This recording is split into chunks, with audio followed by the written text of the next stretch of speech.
illustration pour un petit peu ouvrir cet après-midi en parlant un petit peu de ChatGPT. ChatGPT qui finalement est devenu le quotidien de plein de gens. Et moi je vais faire un focus sur la partie e-commerce, parce que sur la partie e-commerce, finalement, on peut utiliser ChatGPT très puissant, de manière assez puissante. Moi j'ai pas honte de dire que ChatGPT aujourd'hui m'évite d'avoir le syndrome de la feuille blanche et qui m'évite de perdre pour des tâches qui ne soient pas très voluminées, on va dire 1 à 2 heures par jour. On peut lui demander d'améliorer le texte d'une fiche produit. Un exemple, j'ai une fiche produit d'un de nos sites de test qui n'était pas très évoluée. Finalement, attention, dans ChatGPT, il peut y avoir plein de prompts. Alors, on n'écrit pas juste ce prompt, il y a tout un paramétrage qui doit être derrière pour que le prompt soit un minimum évolué. Et là, je lui dis, écris-moi un texte marketing permettant d'améliorer la fiche produit. Je donne l'URL de l'article, l'URL de la fiche produit, parce que dans GPT-4 et dans GPT-4 Turbo, maintenant, il sait aller sur Internet et il sait lire le net. Et finalement, il va me donner ma fiche produit avec mon balisage parce que je l'ai bien paramétré. Je peux même lui demander de me faire une bannière de présentation et finalement, il va me faire même l'image qui va avec. Alors on voit que le niveau du texte il n'est pas très évolué, mais on verra juste après que finalement on peut arranger les choses. Je peux lui demander de créer une image.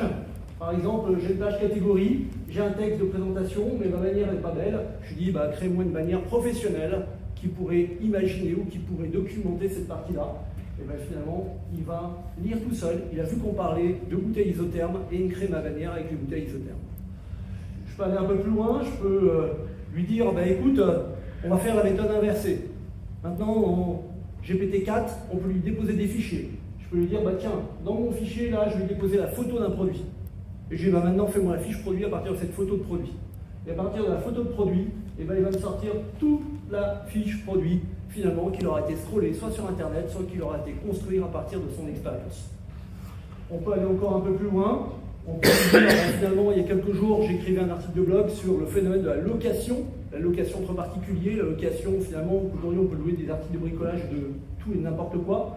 Je lui dis, à partir de cet article de blog, écris-moi, finalement, fais-moi une photo. Il m'a fait la photo. Finalement, aujourd'hui, avec Turbo, il nous propose 2 photos. Il nous en propose plus qu'une seule, pas une seule. Et au pire, j'aurais pu la télécharger, la modifier de Canva. Mais depuis Turbo, il y a quelques jours, on peut modifier directement dans le GPT.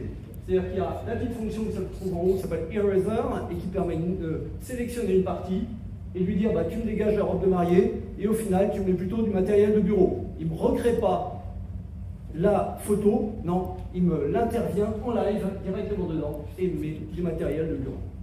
Ça m'évite finalement de pouvoir travailler dans Photoshop, dans Canva ou dans tout ce genre de choses. On peut l'appliquer aux réseaux sociaux, bien sûr. Là, j'avais besoin d'un visuel pour Pâques.